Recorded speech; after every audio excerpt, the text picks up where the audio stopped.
ඒ උඹ අරකට තාම අවුලෙන්ද බං ඉන්නේ?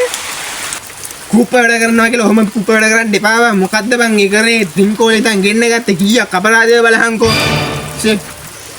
උඹට කිසි උමනාවක් නැහැ බං. බලපන් මං උඹට කිව්වා ඉස්කෝලේ නමං අස්සිම් සහතිකය ගන්න. ඔබ ඒක ආවෙන්නේ නැහැ. ඊට පස්සේ පොලිස් සහතිකය ගන්න මං කිව්වේ ඒකත් ආවේ නැහැ. අන්තිමේදී උඹට මම කිව්වා බඩුවක් ගහන්න මං ඒක ආවෙන්නේ නැහැ. අත්ති කී බං. එයාකෝ.